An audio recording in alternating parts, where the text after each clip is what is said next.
discuss and find out about, starting with my two guests tonight, one about charities and the other about mental health. Remember, you can catch up with past shows on Salaam Radio's Facebook and YouTube channels and keep in touch with us on Twitter and Instagram. Community Matters asks questions that matter to our community life. One area of British life that is essential to community life is the work of charities.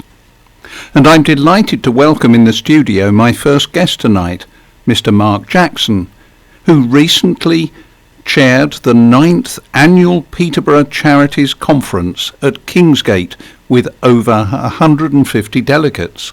Welcome, Mark. Good afternoon. Thank you very much. Good afternoon to you. Now, Mark is a partner at Baldwin's Accountants on Lincoln Road and has hosted the Charities Conference ever since it began 9 years ago. He specialises in advising not-for-profit organisations, such as charities and school academies. Baldwin's Accountants used to be called Rawlinson's Accountants, and I gather you've been in Peterborough and Cambridge for many years. Yes, we've been around for about 80 years, although I haven't personally. We've been part of the community here for a long time. Wonderful. So how did you get involved in the charity sector and end up running the annual Charities Conference?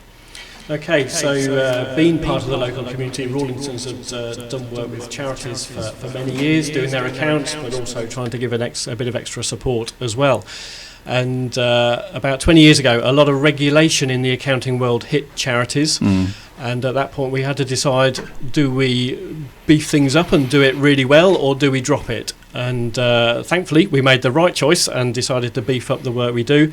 And because of that, the work has grown over the years because it becomes more and more specialist. And it's not just about accounting. I know you are a firm of accountants, but it's the business advice and the trustee responsibilities and so on. Absolutely. Whether it's businesses or charities or schools, we get asked all sorts of questions because we have that relationship with the people who run the organisations. And sometimes they're nothing to do with finance or accounts at all. But we do our best to answer. And there are lots of governance issues around charities that we try to get involved with.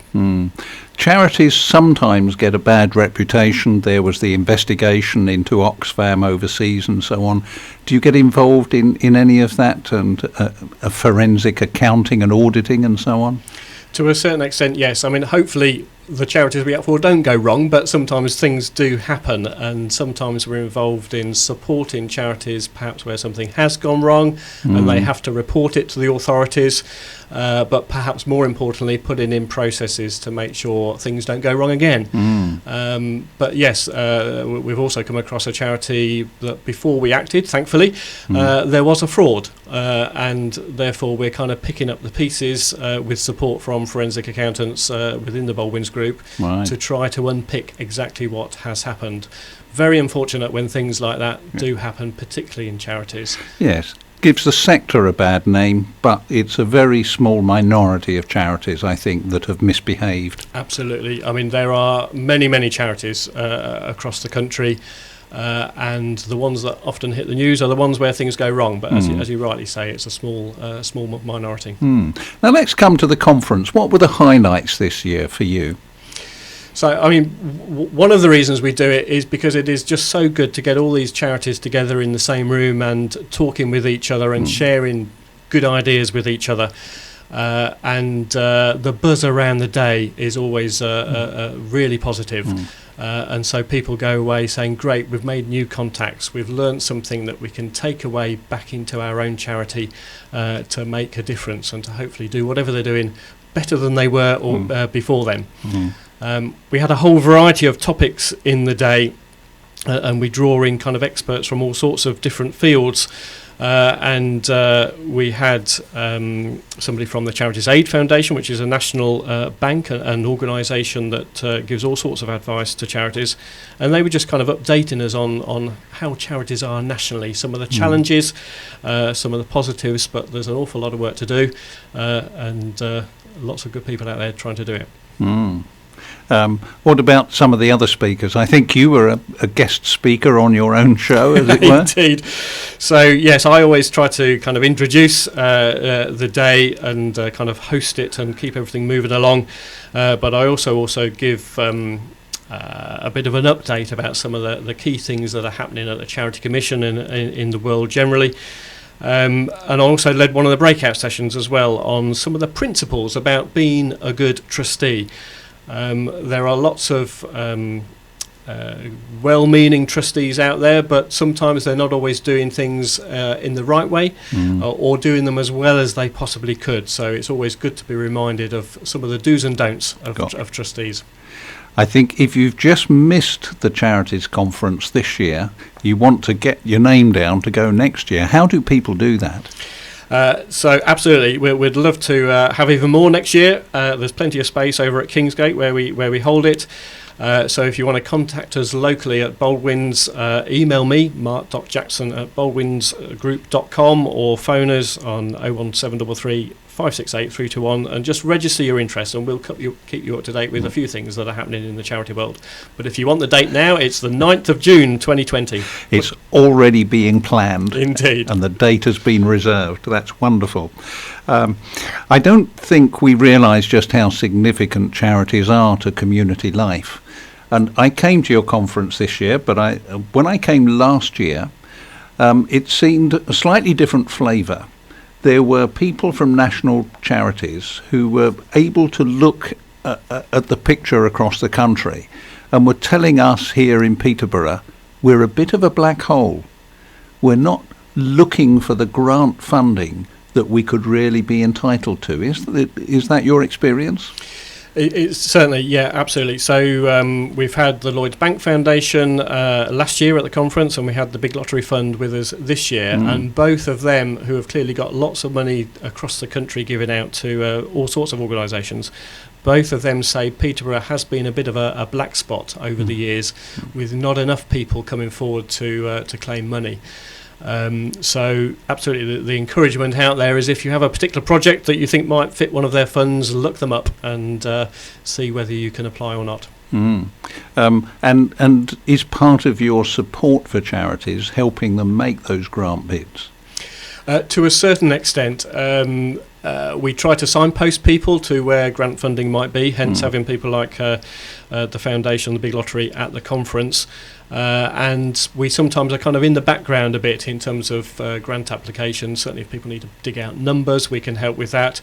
And we can point out some of the things around demonstrating impact of what charities do, which is what a lot of funders are looking for. But there's an awful lot of detail work that goes into so many bids, and sometimes it comes down to how much money can people put into that to try to pay somebody else to do it, or do they try to do it themselves? And actually the detail of what a charity does, a charity will know far better than we do. We can ask a few intelligent questions, hopefully, but the charity needs to do the detail. So the money's there for the asking, but we really have to do the detailed work ourselves as charities. Absolutely. And one of the key messages that comes out year after year for charities is, have you got your story straight about what it is you are going to deliver, and how can you demonstrate to, whether it's the people you're working with, whether it's funders, whether it's anybody, that what you are doing does make a difference. And if you can demonstrate that impact, a funder is far more likely to give you the funding for the next project. Now there's an organisation that's recently set up in Peterborough. It's been going for many years. It's part of the Church Urban Fund. It's called Near Neighbours. And Near Neighbours have been offering bid writing workshops. That's grant bids. So you can learn, charities can go along for free to these workshops and learn how to write their bids. So that's something to know, and I'm sure Salaam Radio will carry the details on our social media for that. Yeah, absolutely. There's all sorts of workshops and things out there that different people provide. So make use of them if that's relevant. Now, one of the sessions, if you might be able to look it up for me now, that I attended, I found really useful. It was for chairs of trustees of charities, and was it called the Beacon? Yes. So the Association of Chairs, which is a national organisation whose purpose is to support chairs of trustees, were there this year, which was great. And Josie Hinton from the association went through part of their Beacon programme, which is there to support chairs. I think the programme could probably last several days on its own, and therefore we just got a very brief flavour of it on the day. But being a chair can be a lonely place to be, and you kind of carry the can as chair to a certain extent, and there's lots of things to be aware of in how you do that as well as possible. So that would be quite important for people who are running a charity to look up online the Beacon Trust, is it called? I think it's the Beacon programme that is run by the Association of Chairs. So certainly if you go onto the Association of Chairs website, there will be more details there. And I do know that one of the reasons they were really keen to get involved in the conference is because, again, they want to do more in Peterborough and Cambridge. And I believe they will be setting further events in the autumn. So again, look at their website in a few months' time and you might see more details then. Wonderful source of advice, and it's nice. It's really good to know that you're not alone. Absolutely. Yeah. We find that with business owners as well as leaders of charities that they often can't talk to people in their own organisation because there's sensitive information maybe. They don't really want to go home and talk to family about it, so who do they talk to? And that's often where we as accountants come in and take those awkward questions. Now, another of the workshops I found really intriguing, and it reminded me of conversations I've had with solicitors who say, why doesn't everyone write a will? And of course, solicitors are looking for the work in supporting people to write a will.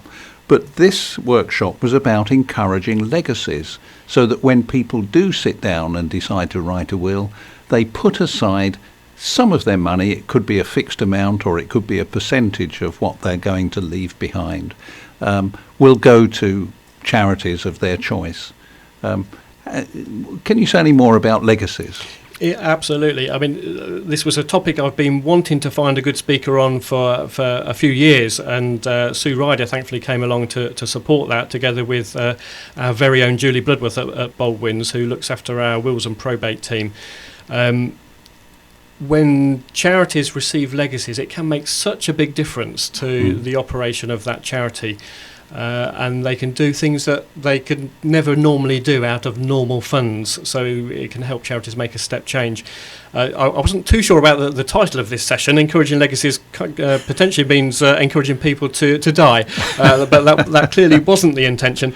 But yeah, there are lots of people who don't make a will at all, and we would absolutely encourage people to do that. But again, think of charities that you've perhaps supported during your life that actually you want to leave a legacy to as well. It can make a huge difference, but is very often ignored within legacies. And as I understand it, I believe quite a lot of fraud goes on in this area as well, actually. So where perhaps a family do not want to follow the wishes of what is in that will, and want the money themselves rather than it passing to the charity. So making sure the right protections are there is very important. And charities can actually sign up to an alert system where any will that goes through probate will alert them if their charity name is mentioned.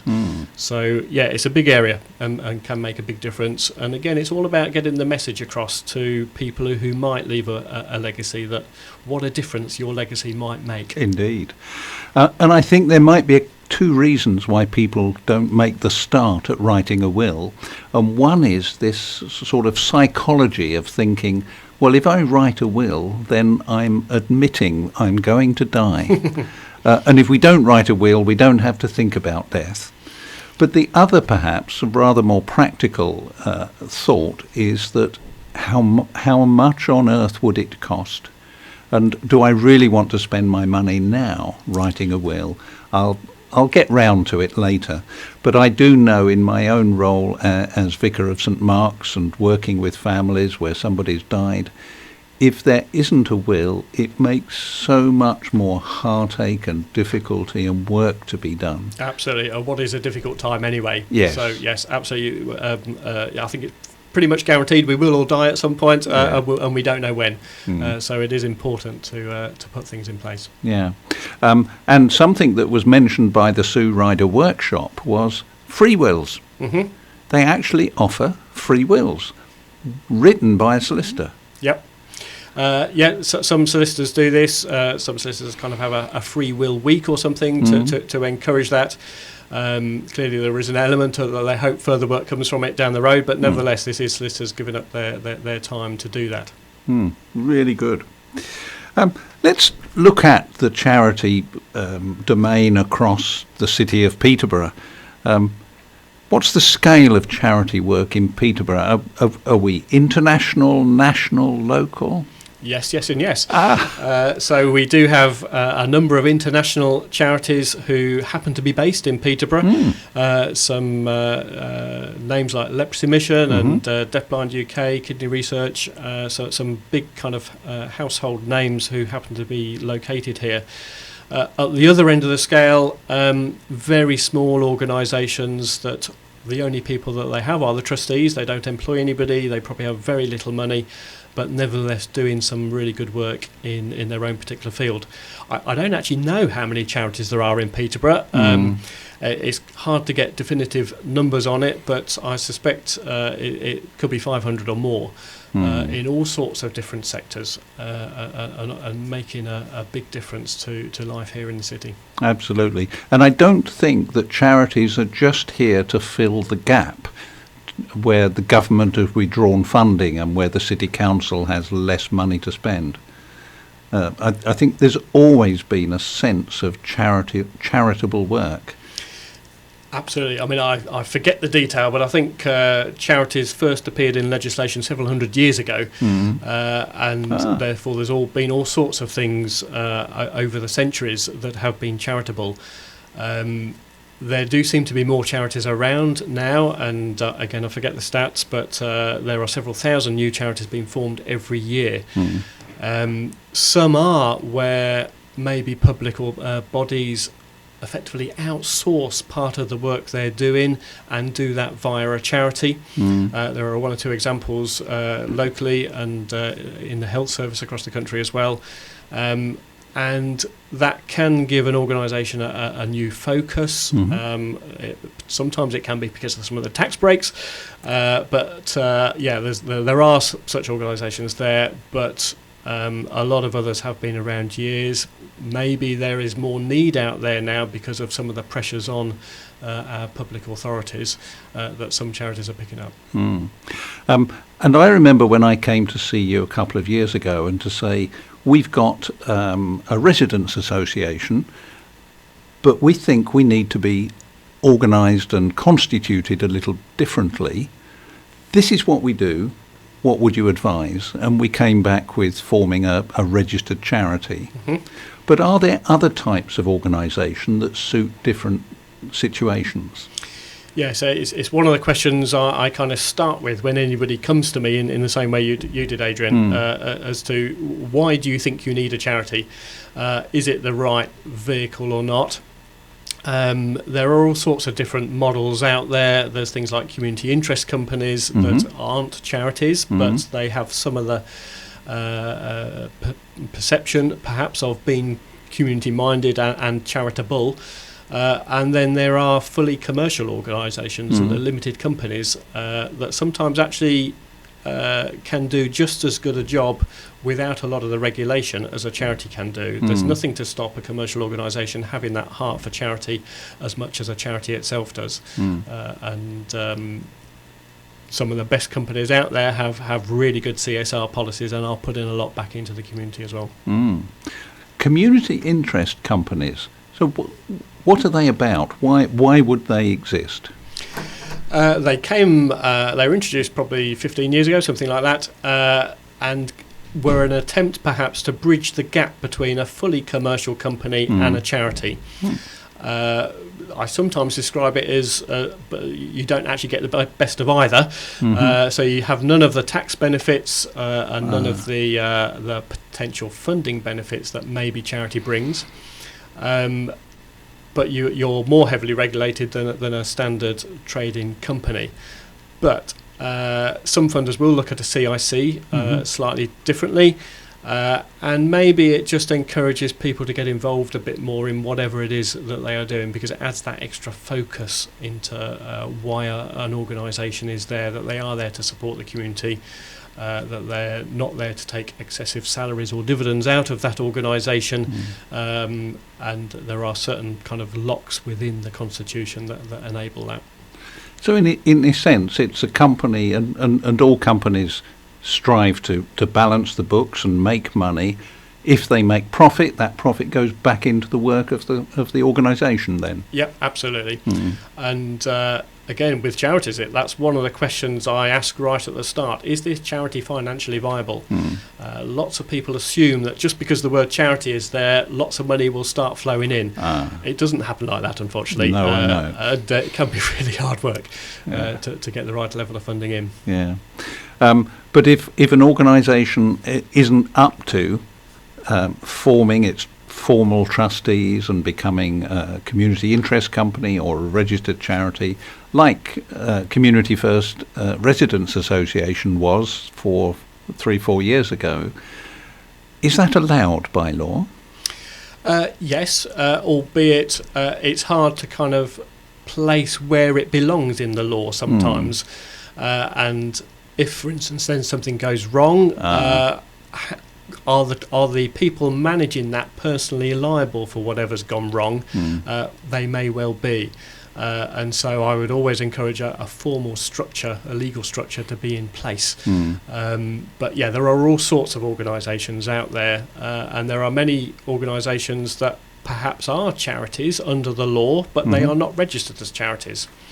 And that can be a difficult place to be. There was a story locally a few years ago where there was a fundraising appeal for something. Some of that money unfortunately got stolen, and the Charity Commission intervened because it was effectively charity money, and even though that appeal was not a charity, they said the bank signatories were acting as if they were trustees of that money, and therefore were liable for what had happened. Oh dear. Wasn't very good. No. So best to get properly constituted, properly organised, and get the right advice. Absolutely, and I always say we will talk to anybody once, with no obligation and free of charge, because it is important to set things up correctly right at the start. Don't try and do it a year after you've set something up, because something might not have happened that should have done. Yeah. So somebody might think, should they go to a solicitor? Should they go to an accounts firm? Should they go to some other organisation? You're certainly one of that range of organisations that would be happy to have somebody come along and ask those initial questions. Absolutely, yes. There's always a bit of a friendly rivalry between accountants and solicitors, I think, and I would definitely say you need to go and see an accountant at the start of any organisation, and potentially you need to go and see a solicitor. But the Charity Commission have become increasingly helpful over the years in terms of the documentation they have. So they do have a lot of the model governing documents there and ready and waiting that you can just pick up, change a couple of things, and off you go, which means that many simple charities don't necessarily need that legal input at the start. Now, another way in which community life is helped so much is by this thing, and you mentioned the acronym CSR. What's that? Corporate social responsibility, and there's probably a variety of acronyms out there that effectively cover the same thing. But many businesses want to give something back into their community, whether that's fundraising, whether that's direct donations into a charity, or giving up their time and expertise. And that's what I guess one of the things that the conference does. That's giving up our time and expertise in this area to give something back to a lot of charities. And we had one or two other such organisations out there at the conference. Colourplast, for instance, is one of them, a local business, and they do a lot of work within their own organisation about the way they engage with their employees, and they came to share some of that wisdom with how charities can potentially look after their own employees better as well. Yeah, and if you're a large firm, you can get involved, just as Baldwins are going to be, with our gardening project in Sargent Street and Beach Avenue in a few days' time. Yeah, it's something that our team look forward to coming each year. We allow everybody in our team basically a day off, right, to volunteer to a project, and we've got 3 projects going on this year, as you say, next week or the week after. Indeed. And that should be a good time. And it's also a good kind of team building time for members of our team as well. So we do get a benefit as well as giving something out. And have some fun. Well, that's all we have time for in this half of our show. Big thank you to Mark Jackson, partner in the accountancy firm of Baldwins on Lincoln Road, specialist in all aspects of running charities, and a great host for the Peterborough Annual Charities Conference. Stay tuned as we have another great guest joining us after the break. Stay tuned to Salaam Radio after this short ad break.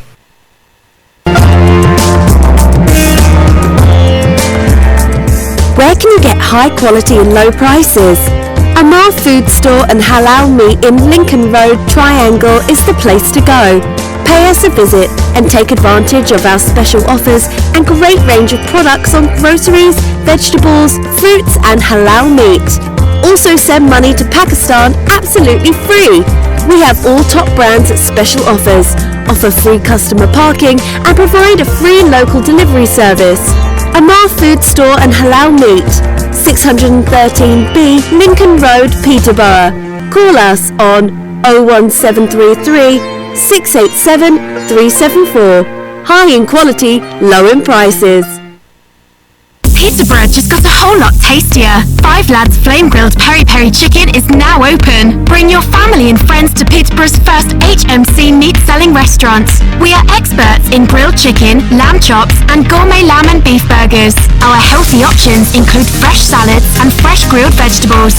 Fresh, clean and healthy grilled food with 4 different flavours. Lemon and herb, medium, hot and extra hot.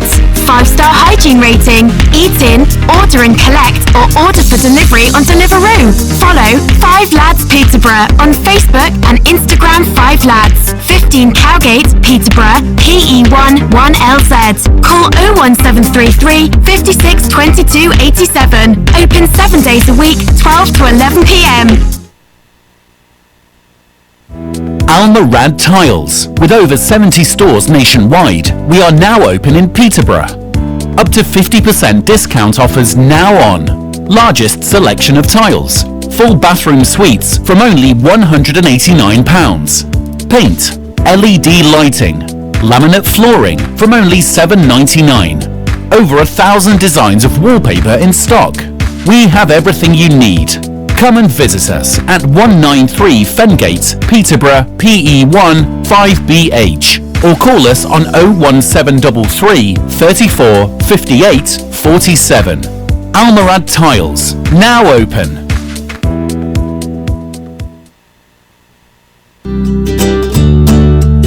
Insure 24/7 is a community-based insurance brokerage offering competitive premiums and a great service.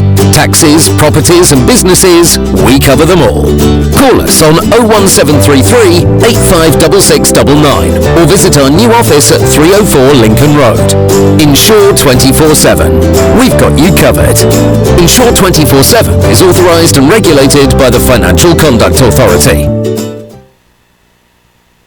There's a million choices available for dining out in Leeds. But if you want something special, there's only one name to remember. Mumtaz Leeds. Relax in our newly refurbished Riverside restaurant. Enjoy exquisite home cooking from our brand new menu. Upgrade to the Mumtaz Leeds experience. And the price? Well, we're better value than ever before. Mumtaz Leeds, Chadwick Street, Leeds, LS10 1PJ. Call 0113 242 4211. Free car parking available. As our boxes, our hearts, and our trust in God open up, we are faced with new challenges. We meet those with differing cultures, lives, dreams, and views. We meet those reluctant to feel the earth, taste the rain, lean naturally to the sun, growing to the light of God's mercy. As we share this road of life, shall we not share this gift of hope in the way that it was shared by the prophets of the past with their people? broadcasting 24 hours a day, 365 days a year. This is Salaam Radio. Welcome back to Salaam Radio on 106.2 FM and online at salamradio.co.uk. This is Adrian Holstock presenting Community Matters, the radio show for all communities across Peterborough and beyond. My second guest tonight is going to talk with us about what is sometimes a difficult topic for people to talk about. But there is a growing need and growing awareness we need to bring this to the surface and learn how to care in society for this topic. It is mental health. Our guest, coming to us from London by telephone, is Zora Kaku. Welcome, Zora. Hi there. Hi. Good to have you on the line. Thank you for having us today. Now, I understand Zora has worked in management consulting, and you've studied for an MBA at Cambridge. You've worked in a variety of senior roles, including comic relief and halal dining, and you've spent no less than 10 years volunteering at MYH, first as a telephone counsellor, and now you're their director. Absolutely, and I have to say, I just got back from a holiday, and I was thinking as I started work yesterday morning that I'm in a really privileged position because this is the most meaningful work I think I've ever done, and I was actually happy to get into the office, which is a great place to be. That's wonderful. Now, I mentioned the acronym MYH. What does that stand for? So it stands for Muslim Youth Helpline, and we kind of do what it says on the tin, really. So we're a helpline, open every single day of the year from 4 p.m. to 10 p.m. every day, and we're confidential, which I think is a big thing for a helpline, and non-judgmental, which means that whatever someone has done or not done, whatever's on their mind, we're not there to judge them, we're there to help and support, and we're faith-based. So the idea is that when you call the helpline, you receive emotional support in a sort of counselling framework, and signposting if there are other organisations that we think we should refer you to, then we might signpost there. But also that people will understand, people answering the phones will understand the kind of faith and culturally sensitive context that you might come from. I read that you are a national award-winning charity. Yeah, actually, the helpline has been open for the last 15 odd years, and through that time, I mean, I think the founding of the helpline was a really inspirational story. It was a 17-year-old who was going through some things himself, who basically started the helpline with a couple of his friends in his bedroom, and it grew from there and has survived somehow for 15 years. I have to say, though, it's been a little quiet for the last few, and we just sort of rebranded and relaunched just last year, which is very exciting, and in a way, the way that our call numbers are increasing every single month, it's great in a sense because it means that people are hearing about us and actually using the service, which is brilliant. But it also just really brings home the depth and the breadth of the issues that young people are going through, which is quite honestly sometimes quite hard to see. Yeah, what are the common issues and problems young Muslims contact you about? Well, interestingly, young Muslims, I think, go through the same sort of issues as young non-Muslims. It's just you have some added faith and culturally sensitive, I suppose, baggage in a way. So just to give you an idea of the top issues, the top three things that young people call about are kind of mental health bread and butter. So they are anxiety, depression, and suicidal thoughts. So that's the most common sort of thing. But then moving on to things that people call us about that they can't really talk about anywhere else is issues that are more sort of, will have more stigma or more taboo attached to them. So things like sexuality or those sorts of sensitive topics, I suppose, that people feel are very private. Things like pornography addiction, which is something that's really, really relevant to young people, but really the community doesn't deal with it very, very well. You must be incredibly well informed and trained to be able to handle all of those topics. Yeah, our volunteers who handle... So I'll tell you a bit about our structure. So when you call into the helpline, we've got helpline volunteers who actually deal with inquiries over the phone, by email and live chat. and they are each supervised by a helpline officer who is a much more experienced member of staff and often has a number of different types of qualifications, like counselling qualifications or online expertise and that sort of thing. But the volunteers themselves actually go through really intense training. So it's a good few days that we train them at the beginning when they start with us, and then we do update training once a month. And I have to say, those volunteers are absolute heroes. They come in and spend 6 hours of their time every week coming in just to kind of help out of the goodness of their hearts.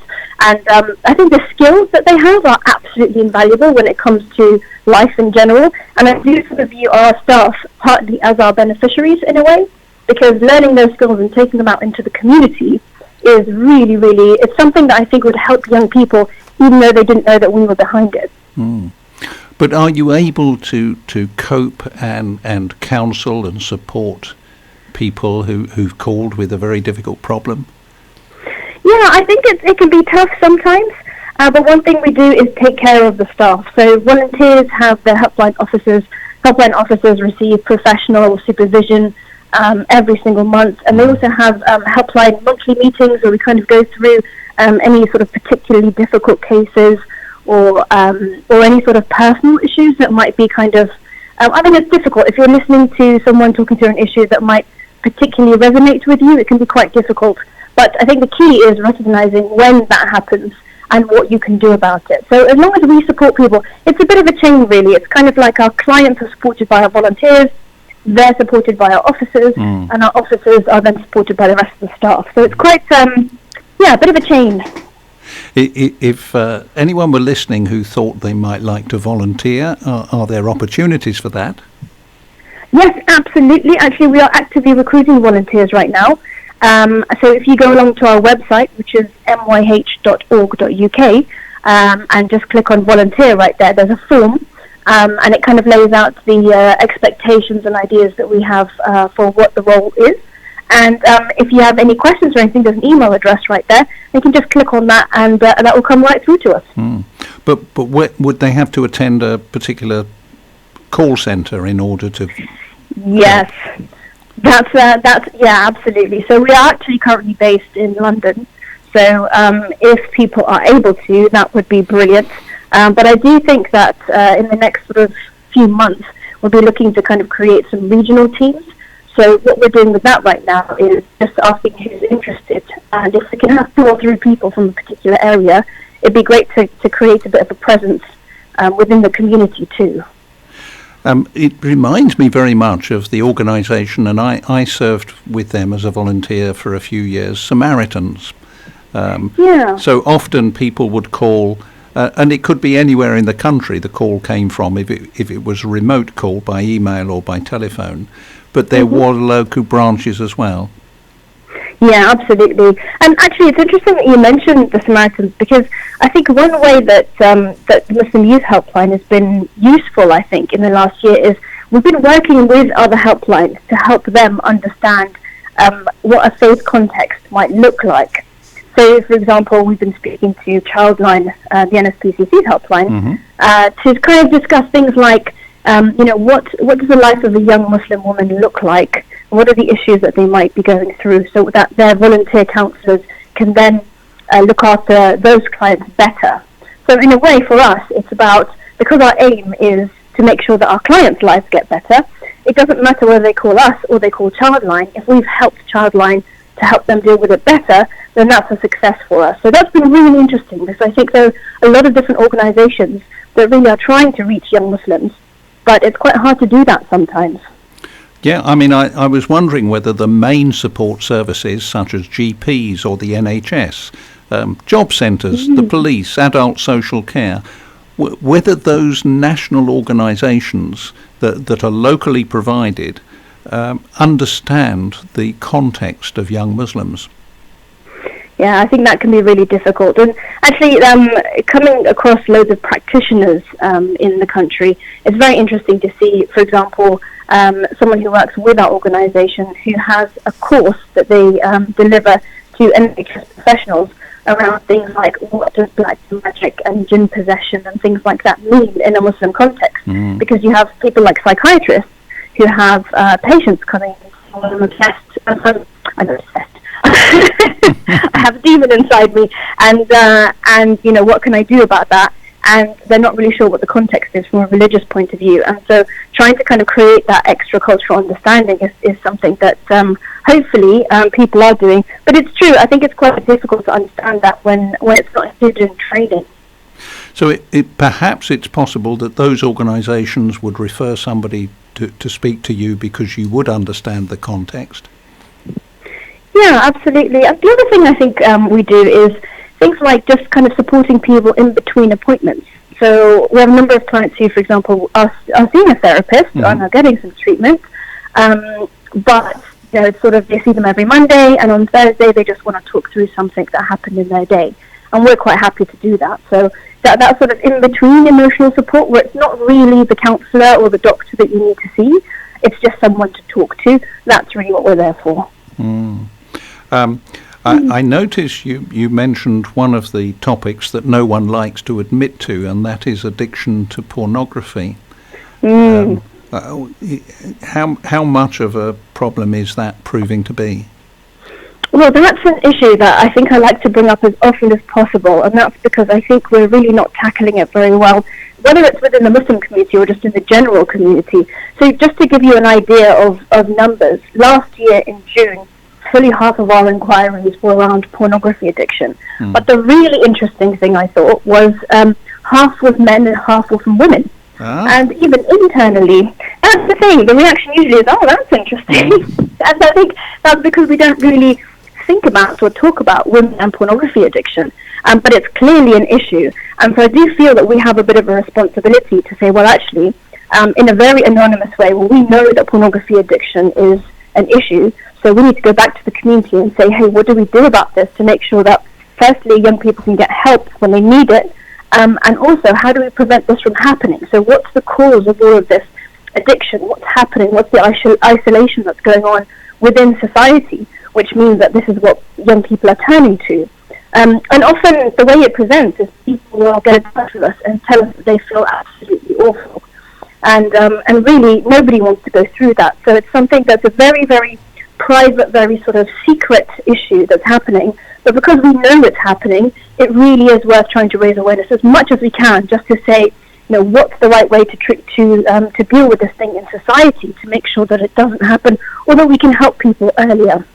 So I think there are two sides to that. One is the direct help that you're giving, even the very fact that you're giving people the opportunity to open up very privately, very confidentially over a telephone line that isn't traced, and they don't know the person that they're speaking to, but they're being listened to, and they're being able to express their guilt and their shame and their worry that they've been drawn into this.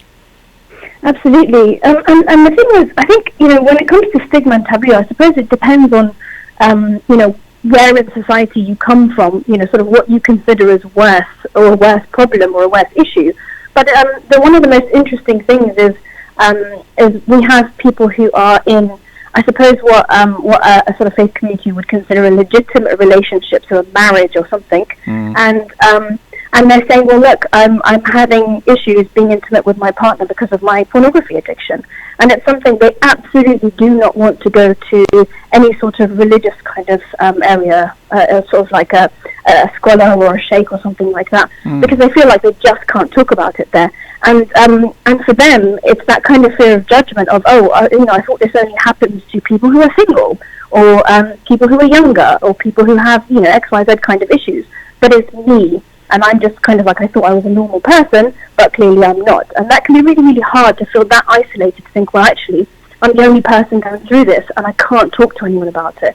And I think often when people call us, actually just being able to talk about it in the first place, just being able to get it off their chest, I think is a really, really big deal. It helps people kind of be able to think through things a bit more deeply. Yeah, and I think by listening and responding gently and carefully in a counselling sort of way, you're putting the humanity back in that person. They're not defining themselves by their addiction or by their worry or anxiety. They realise that they're a human being that needs a little bit of help and support, maybe a little more help and support, but they're still a human being, and they're still worthy and valued and liked by somebody. I think what you've just described there is almost the ethos of why we do what we do, and really our values. And it feels to me a very faith-based thing to kind of say, well, actually, I see the humanity in everybody, and what can we do to support each other to make sure that we're all okay and able to express that. So, that was a really interesting description of our values, I think. Okay.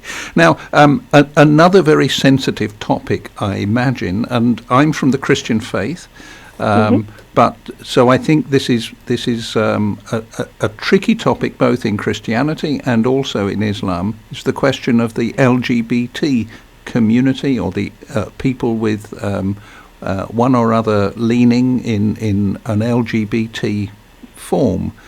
Does that come up in your conversations? Absolutely, and I think you're right. It's an issue, I think, for people coming from pretty much any faith-based community. There aren't too many traditional faith-based communities that kind of say, well, that's absolutely fine. And I think the thing to remember, and the thing that we sort of try and emphasize, is when you think about individual clients who've got in touch with us, the way that a call will usually start when it comes to LGBT issues is that sort of crying you cry when no one's around, and it's just sort of letting things out and really sort of letting it go. Those are the kinds of calls, those are the kinds of ways that it starts. So somebody will call us in absolute agony and distress and feeling like they are at the end of everything they can do and almost suicidal, sometimes actually suicidal, and that's the way it starts. And I think the thing about the issues is just kind of stripping away what people think is right, what people think is wrong. It's about that humanity and getting back to that core of thinking, okay, this person is in distress. This person is hurting very, very much. What can we do to make that better? And I think just kind of approaching it at a very kind of human level is the way that we like to start. So because we're a non-judgmental helpline by policy, which means that we never sort of say, okay, well, this is right or this is wrong. And that's it. If people want to ask us things like, is this okay in the religion, we would refer them to a scholar. We wouldn't really have an opinion on those sorts of things. What we do have an opinion on is being able to be there when someone's in emotional distress. And it can be really, really tricky and really, really difficult. But I think one thing that's useful is at least being there as a sort of starting point for someone to be able to talk. Because often it's similar to pornography addiction in a way, in that it's really hard to talk about. So often we're the first people that someone's talked to about it, and so trying to be that sort of place where you can have your burden halved, I think is a good start.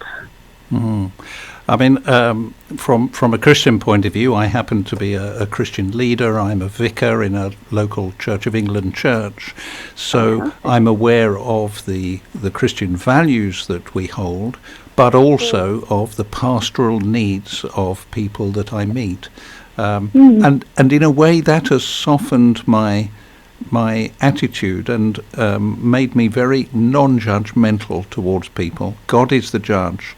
And I think sometimes as human beings we set up our rules and then we don't realise the damage that can be doing in people's hearts. Absolutely. It's so interesting, because thinking about things in a sort of pastoral kind of way, I think that's really key, the non-judgment.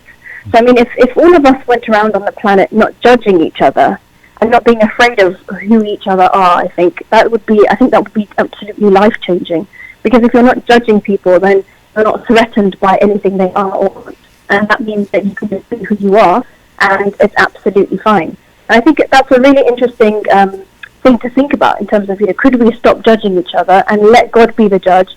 And I believe in both Christian scripture and in the Quran, God says, I am the judge. So it makes sense to almost take that literally and say, okay, well, we're not the judges, and we don't have to bear that burden in a way. We don't need to decide whether something is right or wrong.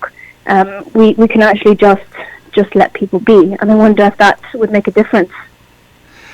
Indeed. Now, we've a few minutes left, and I do want to come on to an event that's happening on Tuesday, 5 days' time, called Parents, Young People and Mental Health.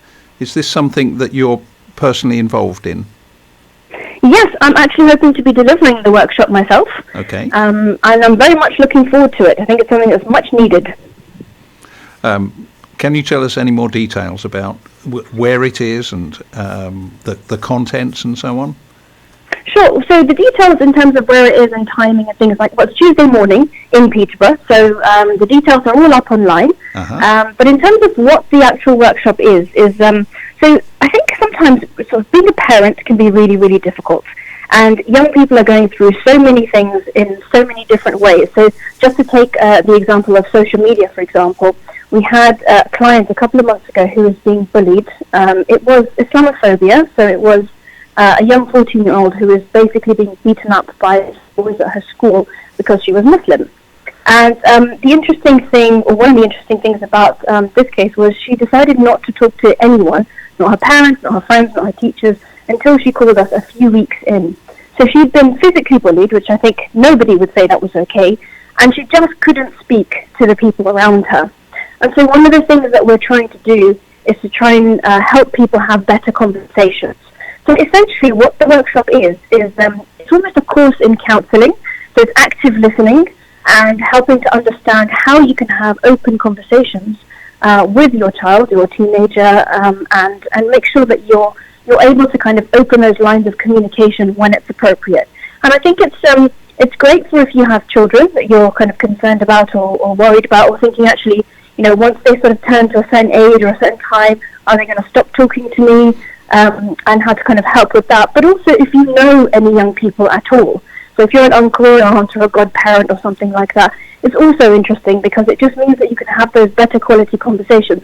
And I always think it really does take a village to raise a child. Mm-hmm. And, you don't just have to be a parent to be interested in a child's welfare. So I think even for things like Sunday school teachers, for example, I think it'd be very, very useful. And it's only a half day, so it's only a couple of hours. Yeah, it's I have the advert here. We're going to carry it online on our social media, on Salaam Radio. It's called Parents, Young People and Mental Health, and it is on Tuesday the 25th of June from 10 a.m. to 1 p.m. and it's at the Millennium Centre in Dickens Street. There's going to be free refreshments. It's a free workshop, but registration is required so the organisers know how many's coming and that they can make sure they've got enough chairs and refreshments laid out. So things like cultural taboos, empathy and reflection, developing active listening skills, mental health issues in children and young people. By the way, is there a minimum age limit? 18, so as long as you're 18 and above. Okay, so this is for adults who have concerns about children and young people. Yeah, any adult who deals with a child or a young person, absolutely. Wonderful. Let's hope you get a really good turnout at that workshop on Tuesday coming up. I hope so. I'm really, really looking forward to it. Yeah. Now, just finally, you did mention Islamophobia when you were describing, and that was a wonderful example of how a young person can feel unable to express the fear that they've been experiencing. But I wonder generally from the charity whether you've seen any rise in Islamophobia recently, and are hate crimes contributing to mental health issues? This is a really well-timed question, I think. I just this morning did a workshop on mental health and Islamophobia, so I have all those numbers at the tip of my fingers. The thing is, in general, hate crime stats are up. So half of hate crime in this country is Islamophobia or attributed to Islamophobia. But in general, it's on the rise in the first place. And I think there are a couple of ways to kind of look at it. One is it's sort of on an individual basis, what can we do? How do we empower people to be able to report it, for example, because that's an issue. Lots of people don't report it or don't know how to report it. So that's one thing. The other thing is looking at it in a more sort of strategic country point of view, in a sense. So, for example, if you're a young Muslim woman who's visibly Muslim and there is a terrorist attack anywhere in the world, all those sorts of feelings of heightened fear and kind of stepping a little bit further back when it comes to a train platform in case somebody wants to push you in, or feeling worried or or scared when you're walking down the street. It's all heightened after terrorist attacks anywhere in the world. And I think recently we've had that when it comes to New Zealand. So we've had a rise in people calling about Islamophobic issues after every single terrorist attack. And I do think that's something that we do need to look at as a society a little bit better in general when it comes to hate crime. So the seminar today, for example, what somebody suggested is how about we change sentences for people to learning sentences. So instead of sending them away for a while or giving them community service, how about we educate them in how to look at other people without judging them, as we said before, and to really recognize the humanity in each other, which might change their opinion. And I think it's a really, really difficult, really sticky subject. What a great idea, Zara, but I'm afraid we're just about running out of time. Zara Kaku, the Director of the Muslim Youth Helpline, thank you so much for joining us. And now from me, Adrian Holdstock, Salaam, Shalom, Namaste, and the peace of God to you all. We're off. Stay tuned to Salaam Radio after this short ad break.